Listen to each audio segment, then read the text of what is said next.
a lot of you right now on a journey where you're self-teaching and you're trying to figure out how to really bridge the gap between what you're learning and what is really taking place in an engineering role. But the problem is this though, like you don't know what you don't know, right? And you don't know that you don't know that you don't know. All right. So there's some things that you don't even know that you don't know. Right. So we have to put ourselves in position where here's the thing when you're on this journey, you really have to ask yourself, like, who are you listening to? And these are the things I'm learning as well in business and just about myself. Like, who are you listening to? Because the people you should be listening to or learning from should be people that are doing the things that you want to do in positions that you want to work in and people who have been where you are. Okay. So as we go through these tutorials that we just, AWS has free tutorials, Azure has Microsoft Learn, GCP has some good things, right? But my opinion, those things don't teach, they teach you how to work in an environment that has vendor lock-in. Like AWS teaches you how to work with AWS services, right? But it doesn't teach you, most of the time, it doesn't teach you about the job, right? So you don't learn these things and you're learning a certain tool. The big question in your head is, well, am I learning the right thing? Is the thing that I'm learning going to be the thing that I'm doing in the job? And let me calm you down real quick. Most of the time, like you're going to hype yourself up to expect this enormous role, and you think this role is this big. When you get in there, you're like, man, in reality is this big, and you like, oh my God, that's it, right? But it's the funny thing that I always say in music, right? And mostly, some of you may have heard me say this before, but in music, when you were trying to be an artist, you had to write your own songs, work with producers or produce your own songs, get your songs hot out there on the radio by yourself to prove that you can do this thing, only to get into an industry where you don't write your own songs, you don't produce your own music, and you don't handle any of your distribution or marketing or making your song hot. Tech is sort of like the same thing. We have to prove that we can do these enormous things that can overwhelm a beginner if you don't know what's going on and you don't understand how to put it together. Only for a lot of roles to get into the role where you're just doing one thing. Or you have meetings all day and you're not even doing the thing that you interviewed to do. And sometimes that's amazing, right? But a lot of times what that can do is put what we call the golden handcuffs on you, especially if you get into a role where you're getting paid very well, right? But you're not stacking your skills on the role and you're not learning a lot, right? What can happen is now a year goes by, 2 years go by, etc., and you're looking at the fact like, okay, I'm trying to get into something else. Like I'm ready to leave. I'm ready to. But if you haven't been upskilling on your own because you're not doing nothing in the role, and typically if you're getting paid well already, you might can't go up in salary because the skill set that you developed there is lacking where the industry has changed into. And when you go and interview, you're gonna have to take a role that's a step down just to learn what you should have been doing in the first place. Right. So these are some of the things that I want you to think about. But I read a study last week where it says about 70 odd percent of people who start a journey of learning on their own. Well, actually, I read a study that says those who start like self-paced things or even just self-taught things have a 5 to 15% success rate in finishing it. So that means that every 100 people that say they're going to just self-teach themselves into a role, 85 people don't finish. Well, 85 to 95 people don't finish because life gets in the way. They haven't developed the habit of discipline. They could be learning the wrong things. And that's the thing that I want to talk to y'all about as well. Let me turn this Facebook off because somebody just notified me. That's the thing I want to talk to you about as well, because while you're on this journey and you're consuming this information, you could be doing these labs, you could just be killing these tutorials, and you're doing the wrong things or you're doing them wrong because you don't have a mentor, you don't have anyone that is doing the work or been where you want to go that can give you the right formula, give you the right process. And guess what happens?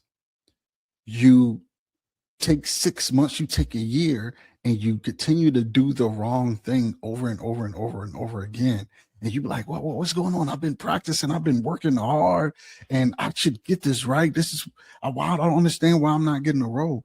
It's because you thought that practice makes perfect, and perfect practice makes perfect. So this whole entire time, you've been doing things the wrong way and not even knowing that you're doing the wrong things. Because guess what? You don't even know that you don't even know. Am I making sense here? Am I y'all tracking on this? So while you're tired, you're burnt out, you're doing all this work, you're studying these long hours during the weekend or in the evening, it's all built on the wrong processes. Because you don't have anyone in your corner that you can bounce these things off. That's why it's good to invest in yourself with a mentor or coach, whatever the case may be. Or you may be able to have somebody that can give you some pointers for free. The issue is you're not utilizing them, right? You're asking them questions like you're DMing them, right? But are you sitting there, hey, I'll pay you. I don't have this much money, but I'll pay you $20 or $50 for an hour, man. I just want to make sure I'm doing this thing right, get the right process, etc. This is why people don't make it through. A lot of people quit because they don't have that mentor, but yet they're still trying to do it themselves. Make that make sense. I've talked to, if not thousands of people over since 2020 who refuse to get themselves a mentor, or get themselves a coach, or invest in themselves with people and work with people who doing what they want to do and been where they are. And then they quit 2-3 months down the line. Because why? Why do you think that? Why do you think they quit? It's because they don't have the right processes. So when they go into a project and stuff don't work, they don't even understand a problem solving process to even attempt to fix it. They become overwhelmed. And then that negative energy and that negative thoughts through those negative pathways in their brain take over and continue to tell them the same thing that has been telling them for their whole entire lives. You're not good at this. Why are you doing this? You'll never become a cloud engineer. The market's saturated. There's no need for you to even attempt to do this. And they believe it. And they believe it. I was once a person who believed that I wasn't good enough. I was once that person. But as I progressed, and lucky for me, as I got into these interviews and I started to realize that what hit me was I started to know that I didn't know. Right. At one point, as I got these certifications, when I was coming into the industry, I was a banker and I got all 3 associate level certifications in AWS. And I was championing myself on LinkedIn. It was a lot of hype around that. Right. So everybody was like, oh my God, bro, this is no lie. Like, oh my God, bro, you got all 3 certifications. You're not even in tech yet. How are you doing this? And it just hyped me up. Like, yeah, I'm just doing it. I'm learning. I'm thinking I'm learning. I'm thinking I'm doing the right things. but I was doing the wrong things. I didn't even have a process. My process was shit. I didn't even know what I was doing, but I didn't know that I didn't know. But when I got into the interview, that's when I start to realize, oh, bro, you don't know. You don't know. So what are you going to do? What are you going to do? So I got with two great mentors that really allowed me to be in their space and whiteboard and push myself to the next level. Even though I didn't understand half the things they were saying, it was just the exposure for me. So when I got into interviews, I could talk about what I was exposed to and put together what I knew as a process and what I knew as a service, because they didn't expect me to know what I knew. And a lot of you are in that position right now. Put your thumbs up, put your hands up if you're in that position right now where you're by yourself, you're trying to figure out what's your next move. You don't know, a good process, and it's okay. It's okay. Look, don't feel bad for putting your hands up. What you're doing is you're making it comfortable for somebody else who feel the same way as you do to put their hands up. So I want to make sure, let me look at Instagram, make sure no questions as well. Hey, but listen, if you do have questions, make sure you put them in the chat. I want to make sure I can answer your questions if I can answer them, right? If I can't answer them, then you already know. I'll try my best, but I'll get with you later. You already know. All right. So that's why the labs that you're doing on your own, that's why the tutorials that you're doing on your own don't translate to confidence, because you don't even know if you're doing them the correct way. So you can't be confident in your process if you don't know you're doing it the correct way. You're always second guessing yourself. You need a trainer. When you sit down and you tired from the fight and a trainer tells you what you need to be doing, like, hey, you need to take a breath here, and they slip that jab because you letting him get on the right side. That's what you need, because you don't know. Oh man, I kind of seen him go on the right side and keep hitting me, but it wasn't registering that I was doing the wrong thing. If you get that trainer in your ear, now you got mojo going. If you don't have any resources to invest in yourself, that's totally fine. Find somebody on LinkedIn that you've been looking up to. But here's the thing. Don't just take offer value. Like, hey, here's what I can do for you if you could do this for me. Well, Broadus, what would that be? I don't know. That's your job to figure out, right? It's your job to be creative, to reach out to that person and work with that person so that experience can rub off on you. And I hope I'm speaking to someone right now.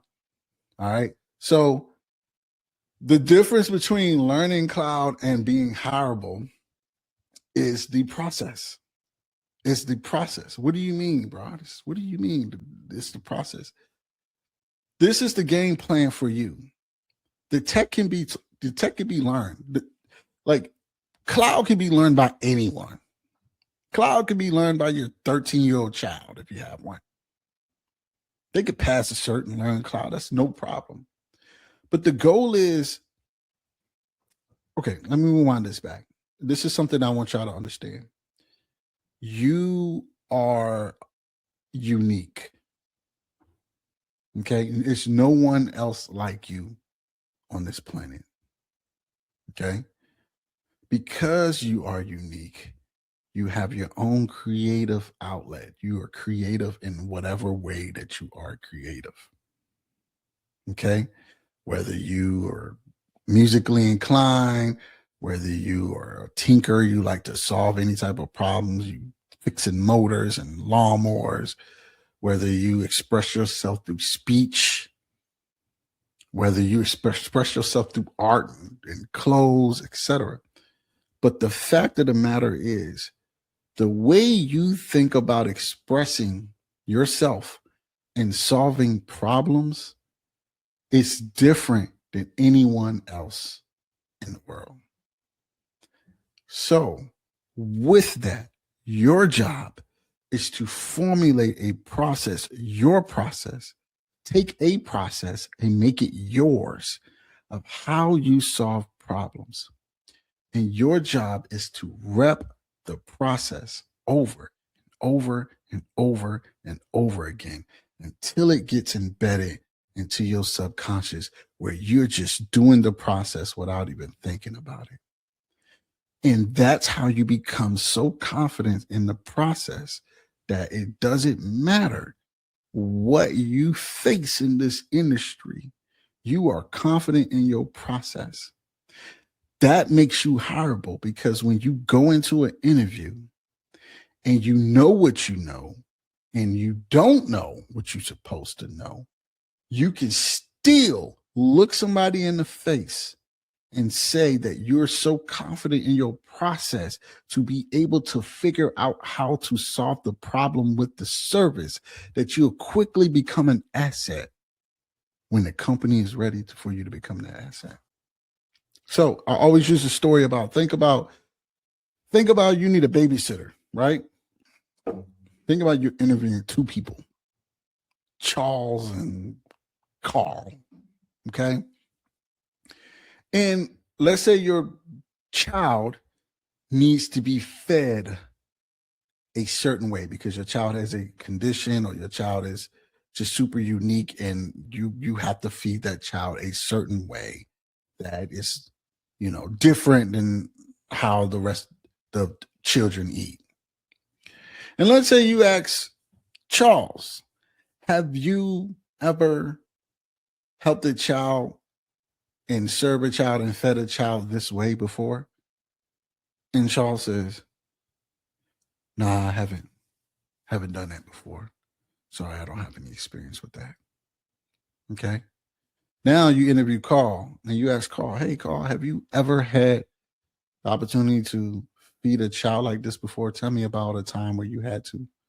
And Carl says, hey, I haven't had any experience with that, but I'm super confident in my process that if you go ahead and show me the foundations of that, I can get up to speed quickly and be able to feed your child to your expectations in a matter of time.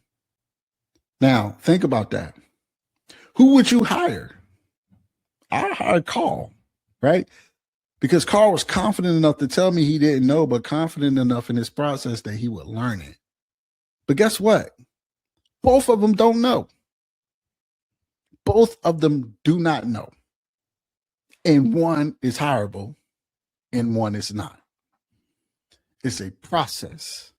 Confident. I've seen people that are confident in their process and had a lack of skills that beat out people who had the skills and were not confident in their process.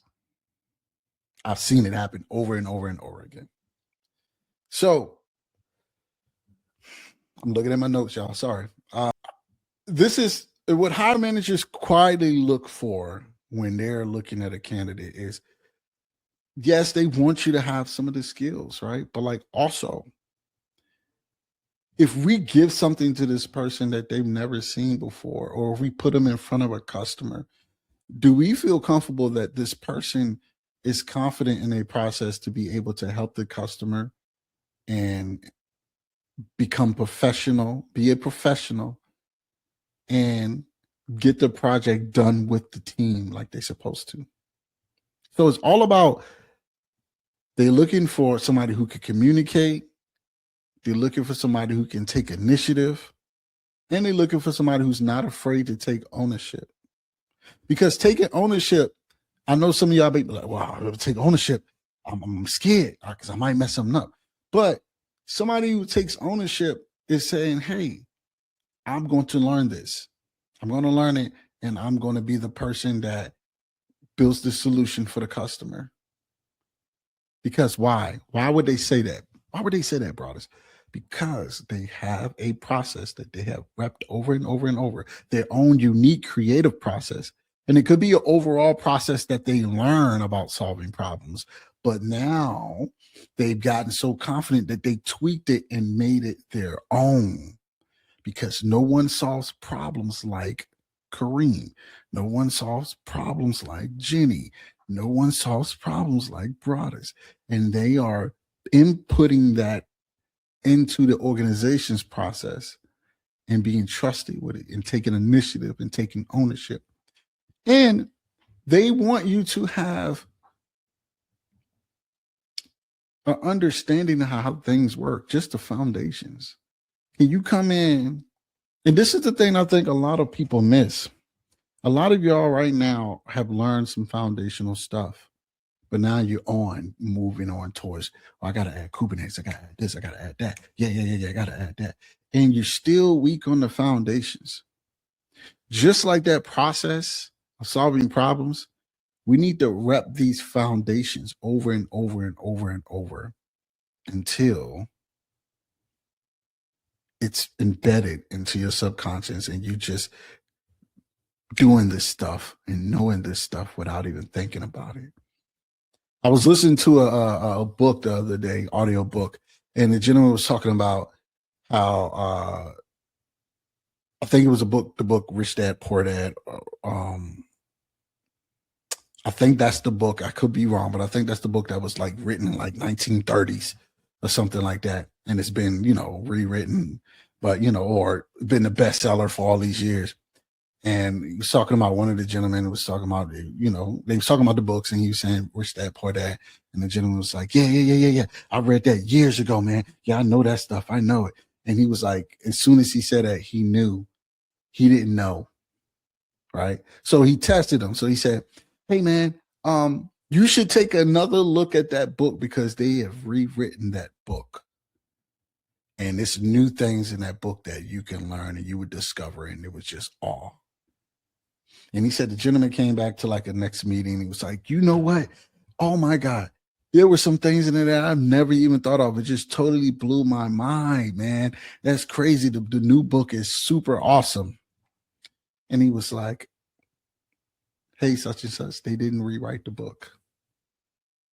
It's just because you haven't repped the founder, you haven't gone over the book that is embedded in your subconscious that you knew this stuff. When people say they know stuff, a lot of times they don't know it. So what's stopping y'all is the foundations, right? You can't even answer fundamental questions in an interview because you're not repping this stuff over and over. I promise you, if you continue at least once a month, go back over foundational stuff, networking, security, object storage, infrastructure, all of that, virtualization. You go through that fundamental stuff, you will find things that you didn't see the last time. Oh man, I didn't even think about that.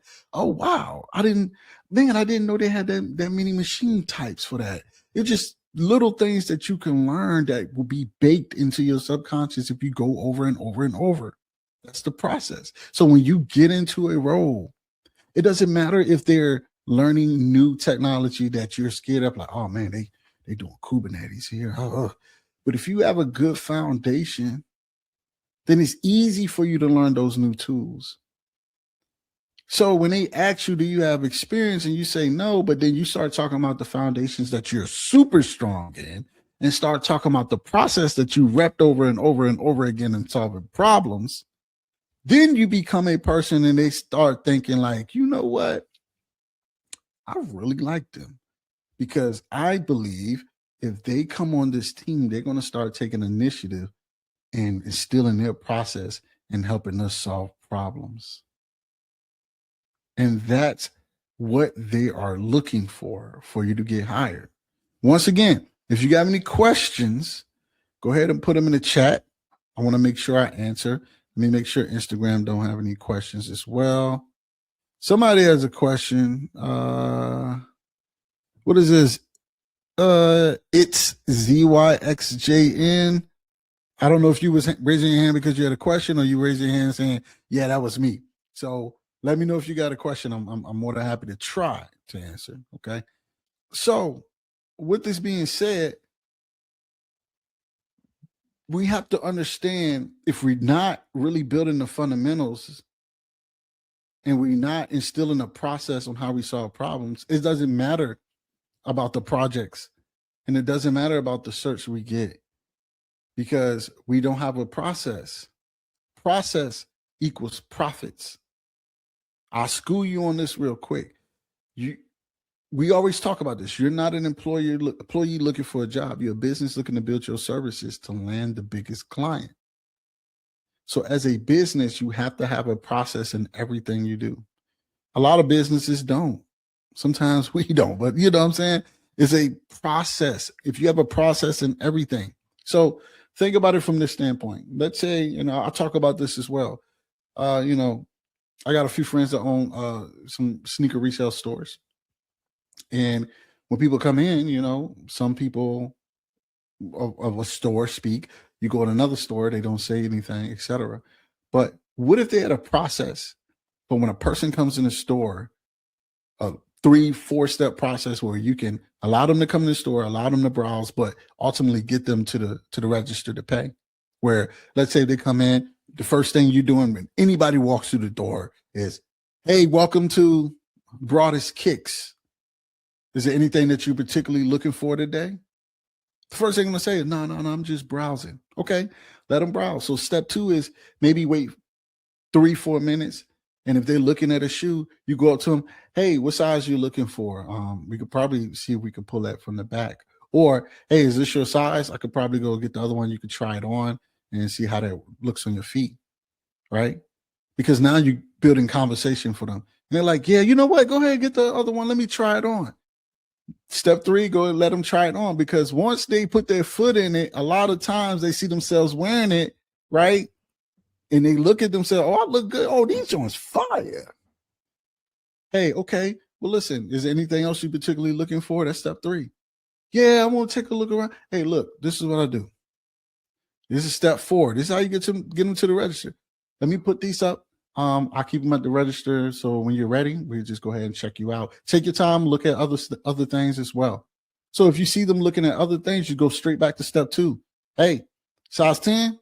Okay, I can go get that for you so you can try them out as well. How confident that process is, right? Understand how confident that process is. When you listening to me, you like, that's a damn good idea for somebody who had a sneaker store. And if you go into sneaker stores, you don't see them doing that. So be the person that has the process. Because when you have the process, everything else can fall in place. Then when you're troubleshooting on your projects, then you can document your steps and what you've done, and you can teach people your process that's looking at your documentation. So when hiring managers, see, we think the documentation is there to impress the hiring managers, but the documentation could be there to teach the hiring managers, because a lot of times they may not be working on the services or tools that you've been working on. So that documentation is there to teach them. And if you can show them what you can do and teach them at the same time, then subconsciously in their head, you become the expert on the thing. I'm trying to teach y'all something. Even if you don't feel like the expert, they know you brand new, but you built this documentation and you showed your process so well, and it taught them something that how else they're going to look at you, but as a team member. So when you get into the interview, guess what the questions are going to be in the interview? It's going to be nothing but your projects and documentation. Certs, cool. Certs are cool. Certs show you can pass the test. I mean, professional certs are better, right? But when you talk about the foundation certs, CCP, and some associate certs, we're not patting that down. So if you got that, you got that. You earned that, right? But in this day and time right now, the certs do more for them than it does for you. Why you say that, Broadus? Well, let me give you the game on that too, if you never heard of it. Well, you have companies who have strategic partnerships with those vendors, strategic partnership with AWS, strategic partnership with Azure or Google or all three or Oracle, whatever, right? And that company may have a partnership at a certain tier level, right? So let's say they're premium or premier tier level. To be a premier tier level, you get all these amenities, right? So kickbacks, you get put your product or your company put into the marketplace so you can gain more business. You get credits, you get all of these things, right? You get funding. So if you got a client that, is trying to migrate over to AWS, being a partner, you can go and get some of that funding where AWS will fund that partner and allow them to try this test migration to make sure they love it, right? Just for simpler term. So in order for them to keep that premier partnership, they have to have a certain number of certified folks on their team. Certified in associate level, certified in a professional level, and certified specialty. Get out of here, Nat. So think about what that does for the company. Now the company can say, especially if they require everybody to be certified on their team, they can say, our whole entire team are certified experts. And this is how they present it to the clients. Our team are nothing but certified experts. So they charge more for those things. They can charge the client more because a certified expert is working on their project. So if you're getting billed, your billable rate to the client is, let's say, and you're a junior, let's say it's $125 an hour. Now they can charge $150 an hour. But guess what? You won't see that. You negotiated your salary of $90K, right? So you won't see a dime of that.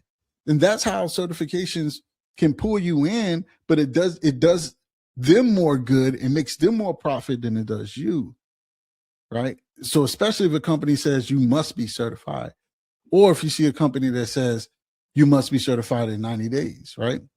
But at this moment, solving the problem is more profitable, obviously, to the customer than having a cert. Like if they still require you to get the cert, they'll hire you because you have a process of solving problems. However, they're going to give you the probationary period to get that cert.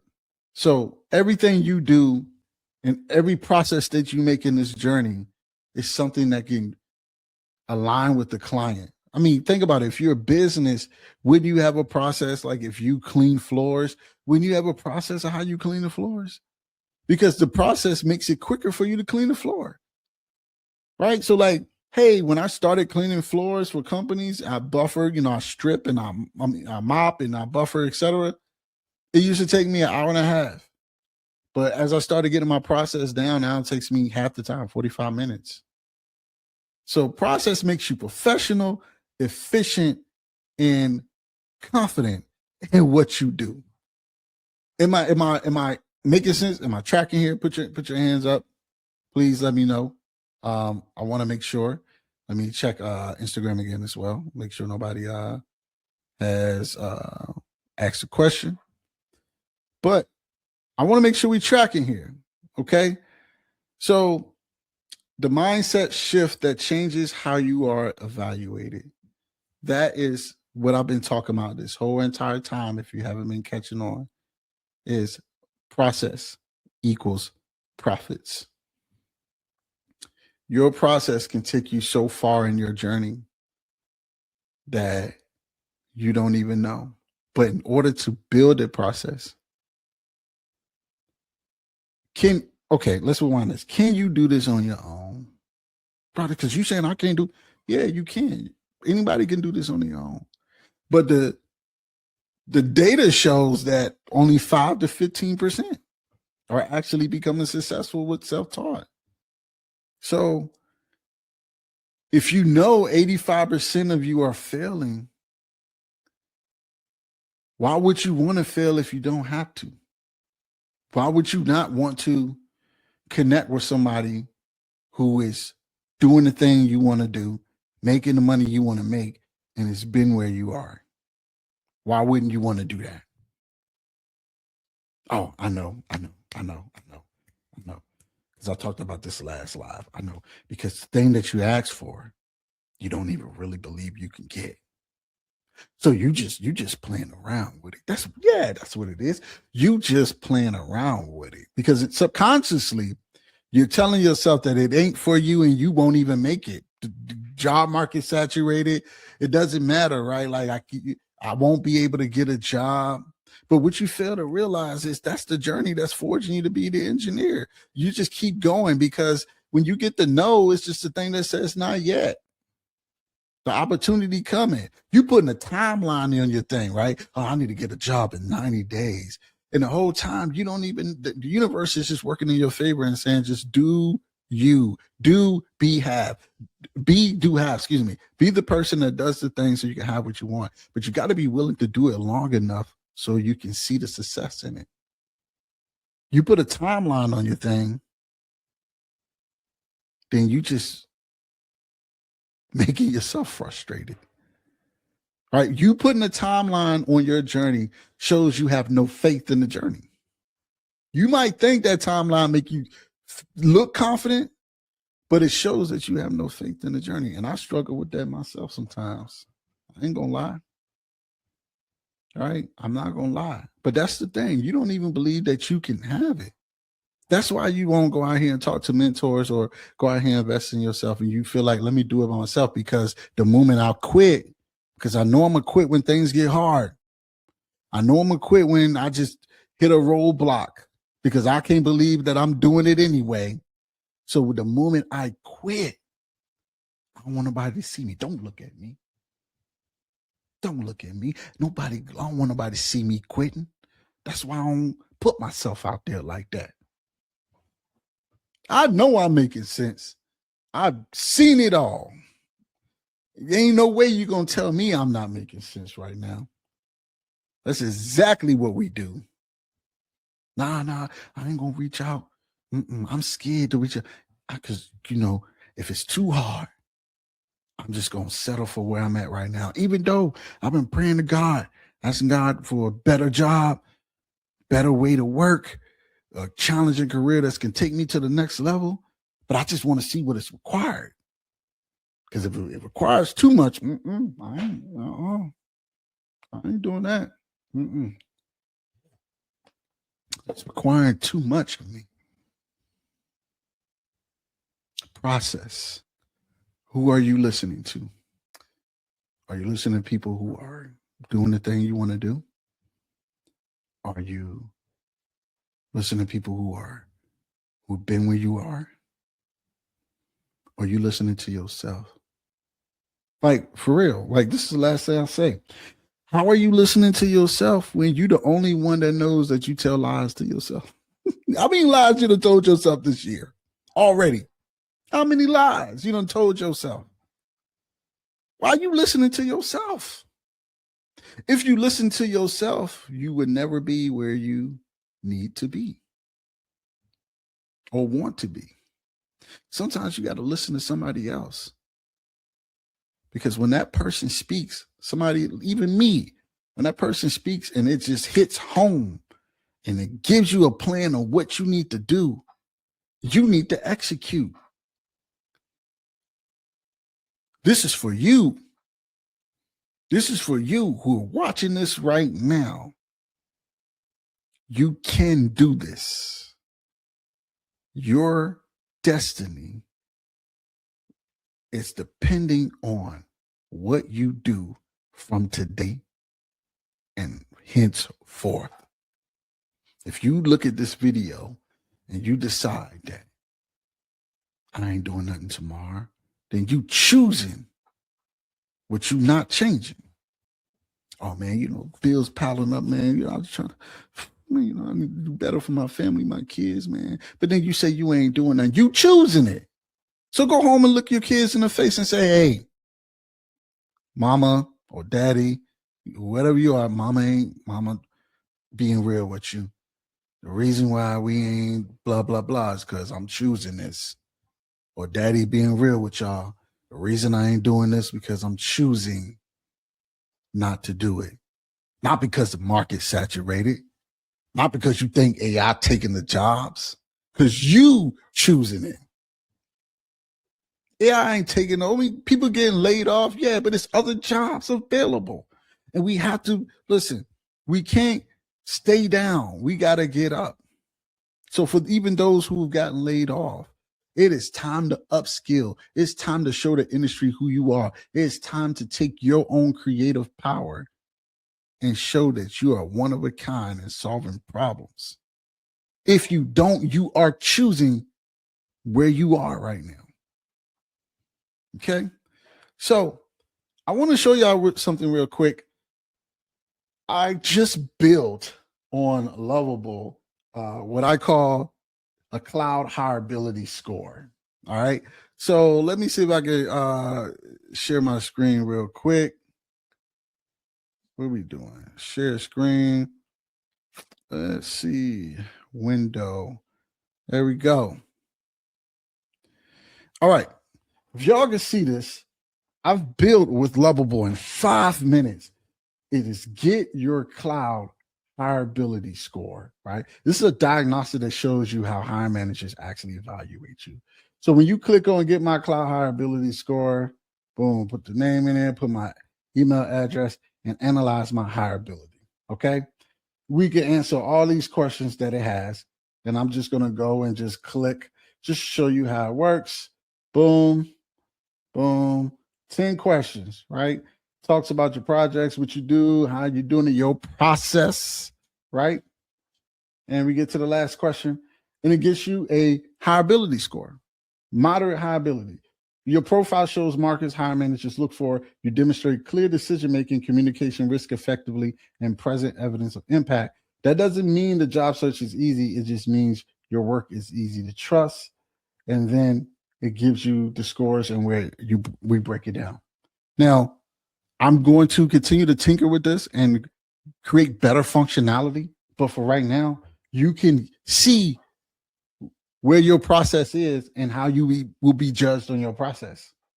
So where I go, Broadus? So let me put this in the, can I put this in the, yeah, let me do this. Let me put this in the banner real quick. And it is called Cloud Hireability Score.com. That's what it's called.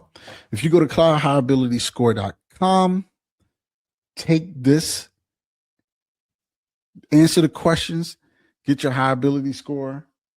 You understand where you are, and when you're doing your projects, what you need to communicate more, right? Show your decision making, show your risk awareness, show the quality of your work, right? And we're going to add more functionality to this. I've literally built this in 5 to 10 minutes.